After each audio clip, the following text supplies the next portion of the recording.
Hello friends, नमस्कार। मैं योगेश चतुर्वेदी आज आपके लिए वस्तु की गति कितने प्रकार से हो सकती है ये समझाने वाला हूं।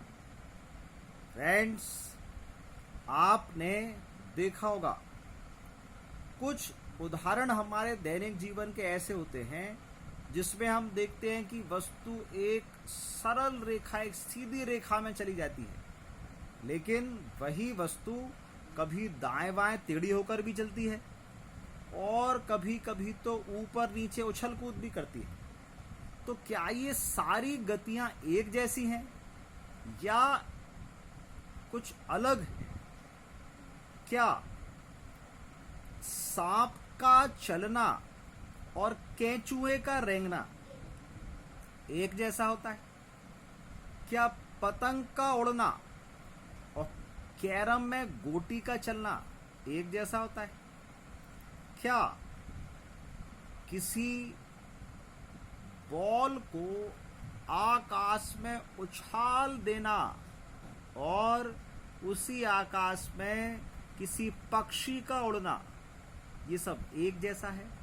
तो इसी चीज को समझने के लिए आज मैंने आपको जो टॉपिक समझाने वाला हूं वो है वस्तु की गतियों के प्रकार।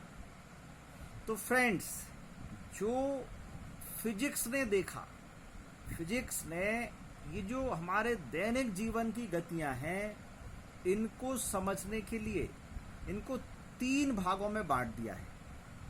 तो सबसे पहले हम देखने वाले हैं एक विमीय गति, जिसको ऋजु रेखीय गति भी कहते हैं, 1 डायमेंशनल मोशन। फ्रेंड्स, डायमेंशन शब्द नया नहीं है, याद कीजिए विमाएं पढ़ी थी हमने, ये वही विमी आ गया। तो विमाएं क्या थी? विमाएं घातें थी, याद है? तो यदि आप किसी वस्तु की गति का अध्ययन कर रहे हैं तो उसकी स्थिति बदलेगी ना। तो स्थिति को बदलते जब हमें तो वो विस्थापन होता है। विस्थापन मतलब लंबाई। तो यहां लंबाई की विमा कितनी है? 1, 1। तो यदि लंबाई की 1 विमा आ रही है तो फिर ये ऐसी गति होनी चाहिए जिसमें केवल लंबाई लंबाई ही है, उसकी चौड़ाई ना हो। अब ये तो सर आप पता नहीं क्या बता रहे हैं, कुछ समझ नहीं आ रहा है। चलिए बहुत सिंपल शब्द में बताता हूं। जब कोई वस्तु एक सरल रेखा में गति करती है तो उसकी गति एक विमीय गति कहलाती है। अब सरल रेखा से कंपेयर करो आप। यदि आप एक सरल रेखा में गति कर रहे हैं तो सरल रेखा में गति करने का मतलब क्या आप दाएं बाएं हो सकते हैं? नहीं हो सकते। सरल रेखा में गति तब होगी जब आप बिल्कुल स्ट्रेट चले जाएंगे। तो यदि आप बिल्कुल स्ट्रेट जाएंगे तो बिल्कुल स्ट्रेट क्या है? स्ट्रेट मतलब एक सीधी रेखा। तो सीधी रेखा में यदि गति होगी तो उस गति को हम क्या बोलेंगे? एक विमीय गति। अब चूंकि वो सरल रेखा है इसलिए क्या नाम है इसका? ऋजु रेखीय गति। अब देखिए, सरल रेखा तो यहां मैंने चित्र में 3 बनाई। यदि कोई वस्तु ए से बी जा रही है तब भी सरल रेखा है, ए से सी जा रही है तब भी सरल रेखा है, ए से डी जा रही है तब भी सरल रेखा है। तो क्या तीनों ही गतियां एक विमीय गति हैं? जी नहीं। तो इस सरल रेखा वाले कॉन्सेप्ट को भी समझना होगा। इसलिए इस सरल रेखा वाले कॉन्सेप्ट को समझने के लिए मैंने आपको एक और आसान तरीका दिया। वो क्या? कि जब हम एक विमीय गति में होते हैं तो जो वस्तु की स्थिति में परिवर्तन है वो केवल एक ही अक्ष के सापेक्ष होता है। यदि परिवर्तन केवल एक ही अक्ष के सापेक्ष हो तो आप समझ जाओ कि गति कैसी है? एक विमीय। अब इस चित्र में उदाहरण में देखो आप, यदि कोई वस्तु हमारी ए वाले पॉइंट पर है और वो कुछ समय बाद बी वाले पॉइंट पर पहुंची, तो देखो ए पर उसकी स्थिति क्या थी? x1 y1, और बी पर पोजीशन क्या है? x2 y1। y1 का मतलब ये y वाला निर्देशांक तो चेंज हुआ ही नहीं, केवल क्या बदला? x। मतलब एक ही अक्ष के सापेक्ष परिवर्तन हुआ। तो वस्तु एक्स अक्ष के समांतर चल रही है, वाई अक्ष की दिशा में, मतलब ये ऊपर नीचे उसका बिल्कुल भी विस्थापन नहीं है। तो जब एक ही अक्ष में परिवर्तन होगा, इस समय जो सरल रेखा होगी, ये सरल रेखा वाली गति एक विमीय गति है। अब क्या ए से लेकर सी तक जब वो पहुंच रही है, सरल रेखा तो ये भी है, लेकिन जब हम ए पर हैं तो x1 y1 और सी पर हैं तो ये y3 x3, तो x1 से x3 और y1 से y3, ये तो दोनों अक्षों में परिवर्तन हो गया। तो ये AC वाला जो चाल है, ये वाला जो ग्राफ है, ये ग्राफ एक विमीय गति नहीं दर्शाता है, ठीक है।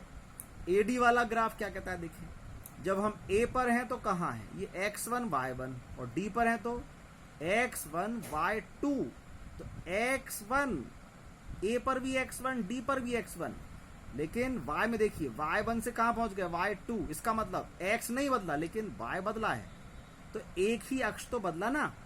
तो इस AD वाले ग्राफ में जो गति का उदाहरण है वो भी कौन सा है, एक विमीय गति। तो फ्रेंड्स, एक सरल रेखा में गति एक विमीय गति होगी, जरूर होगी, लेकिन कब, जब आपने उसको जिस निर्देश फ्रेम में लिया है, उस निर्देश फ्रेम में केवल उसकी स्थिति में एक ही अक्ष के सापेक्ष परिवर्तन हो, तो इस प्रकार की गति को हम एक विमीय गति कहते हैं। जैसे सीधी पटरी पर ट्रेन की गति या सीधी सड़क पर कार की गति, ठीक है। तो ये AC वाला क्या था, देखें, द्विविमीय गति, two dimensional motion, two dimension, dimension विमाएं, टू मतलब विमा दो हो गई, दो विमा। अब स्थिति बदल रही है, तो स्थिति बदलना मतलब कोई लंबाई के अनुदिश चलना, तो यहाँ विस्थापन या लंबाई के ऊपर दो की बीमारी है, दो की घात है, तो लंबाई का स्क्वायर, ये तो क्षेत्रफल वाली बात है। जी हाँ, यहां से अगर आपने इसको ऐसे पकड़ा है तो सही पकड़े हैं, क्योंकि यहां क्षेत्रफल ही आने वाला है। जब भी आप दो विमाओं की बात करेंगे तो वो दो विमाएं लंबाई और चौड़ाई हो जाएंगी और मिलकर क्या बनाएंगी, एक तल। तो जब कोई वस्तु एक तल में गति करती है तो उसकी गति द्विविमीय गति कहलाती है। अब तल में गति करेगी तो क्या होगा, एक साथ दो अक्षों में परिवर्तन होगा। समझिए, A वाले पॉइंट पर x1 y1 और C वाले पॉइंट पर x3 y3, x भी बदला और y भी बदल गया। तो सरल रेखा तो AC भी है, लेकिन ये जो AC सरल रेखा है, इस स्थिति में वस्तु की जो स्थिति है वो दो अक्षों के सापेक्ष बदल रही है। तो फिर इस प्रकार की गति को आप क्या बोलेंगे, द्विविमीय गति। तो अब जहां कहीं भी कोई तल होगा और उस तल में कोई वस्तु गति कर रही होगी, तो वो कौन सी गति होगी, द्विविमीय गति। जैसे ये जो सामने एक पेज है, इस पेज पर यदि मैंने यहाँ पर एक चींटी रखकर छोड़ दी, तो वो चींटी ऐसे दाएं बाएं दाएं बाएं दाएं बाएं होते हुए निकल गई, तो वो चींटी की गति कौन सी गति कहलाई, द्विविमीय गति। हम सब ने कैरम खेला है। कैरम एक ऐसा ही समतल लकड़ी का टुकड़ा ही तो है, उसके ऊपर अब हम जब गोटियों को चलाते हैं तो वो गोटी क्या उछल उछल के जाती हैं, नहीं, उसी कैरम पर दाएं बाएं खिसकती रहती हैं। तो कैरम की गोटी की गति कौन सी गति हुई, द्विविमीय गति। यदि आपने इस कागज पर वृत्त बनाए और उस वृत्त पर किसी वस्तु को गति कराएं तो वृत्तीय गति कहलाई। तो वृत्तीय गति भी तो एक कागज पर हो रही है ना, एक तल में, तो कौन सी गति है ये, द्विविमीय गति। तो फ्रेंड्स, जितनी गतियां एक समतल में होंगी वो सभी गति क्या कहलाएंगी, द्विविमीय गति। अब त्रिविमीय गति भी होती है, three dimensional motion, three dimension, तीन की विमा, मतलब वही विस्थापन के ऊपर तीन की घात लगा दो तो लंबाई की घात तीन, लंबाई घात तीन मतलब आयतन, आयतन मतलब लंबाई भी होगी, चौड़ाई भी होगी और ऊंचाई भी होगी। तो लंबाई चौड़ाई ऊंचाई, इसका मतलब ये कैसा हो गया, आप जिस कमरे में बैठे हैं जिस रूम में बैठकर आप पढ़ाई कर रहे हैं, आप एक बार उस रूम को ध्यान से देखिए। उस रूम की लंबाई भी है, कुछ चौड़ाई भी है और कुछ ऊंचाई भी है। तो ये तीनों को मिलाकर जो बीच का खाली स्पेस है, ये त्रिविमीय स्पेस है। तो अब अगर इस त्रिविमीय स्पेस में कोई धूल का कण ऊपर नीचे हिल रहा है, वायु बह रही है, कोई पक्षी इसमें आकर उड़ रहा है, तो वो सभी अपनी स्थिति तीनों अक्षों के सापेक्ष बदल रहे हैं। तो ये कौन सी गति होगी? त्रिविमीय गति। इसीलिए इसकी डेफिनेशन को सबसे अच्छे से समझाने के लिए जो शब्द है वो है आकाश। जब कोई वस्तु आकाश में, स्पेस में गति करती है, तो उसकी स्थिति में जो परिवर्तन होता है वो तीनों अक्षों के सापेक्ष होता है। तो इस प्रकार की गति को त्रिविमीय गति कहते हैं। जैसे वायु के कणों की गति, आकाश में पक्षी की गति। देखो यहां हमने समझाया भी है। ये हमने तीनों अक्ष बना लिए। वैसे एक तल में दो ही अक्ष बनते हैं, लेकिन तीसरा अक्ष भी समझाना होता है ना। तो ये डायग्राम 3D डायग्राम है। ये Z ऊपर की ओर दिखाना चाह रहे हैं हम। तो अब अगर इस 3D डायग्राम में, मतलब इन तीनों अक्षों का यदि हम रेफरेंस लें, ये कोई A पॉइंट है जिसकी पोजीशन x1, y1, z1 है। यहां से कोई वस्तु गति कर कहां पहुंच गई? B पर, और उसकी पोजीशन x2, y2, z2 हो गई। तो x1 से x2, y1 से y2 और z1 से z2 हो जाना तीनों अक्षों में परिवर्तन दर्शाता है। तो यदि इस प्रकार की कहीं स्थिति हमारे सामने आएगी तो वो गति कौन सी होगी? त्रिविमीय गति। आ गया समझ में? तो आप इसको ऐसे समझें कि जब भी कोई गति एक सरल रेखा में हमको दिखेगी जिसमें दाएं बाएं के वेरिएशन नहीं होंगे, तो वो गति कौन सी कहलाएगी? एक विमीय गति। लेकिन जब दाएं बाएं के वेरिएशन होंगे, समतल में गति होगी, तो वो कौन सी कहलाएगी? द्विविमीय गति।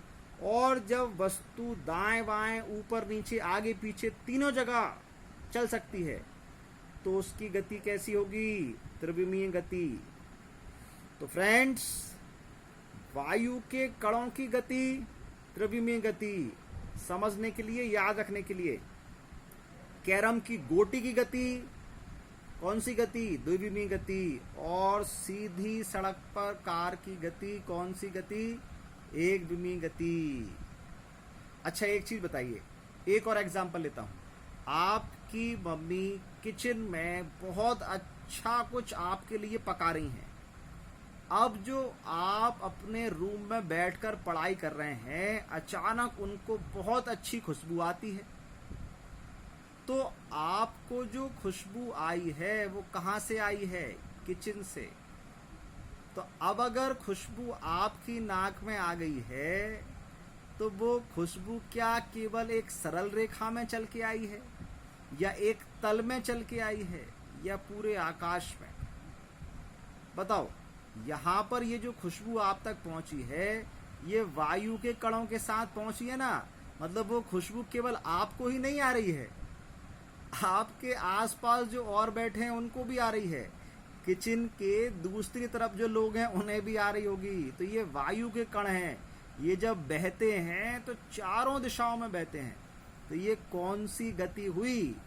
त्रिविमीय गति। अरे आपको तो भूख लगाई, ये देखो, ये मन में लड्डू फूटे, जीभ में पानी आया। अरे भैया भूख लग रही है तो खाना खाओ। वीडियो समझ में आ गया कि नहीं? हाँ, कमेंट में लिख के बताओ, मुझे उम्मीद है आपको। अरे भूख तो लगी रही है, वीडियो भी समझ में आ गया होगा। ठीक है, फिर मिलेंगे तो नेक्स्ट वीडियो में किसी नई रेसिपी के साथ। अरे रेसिपी नहीं, किसी नए टॉपिक के साथ। अब तो मुझे भी भूख लगाई। नमस्कार।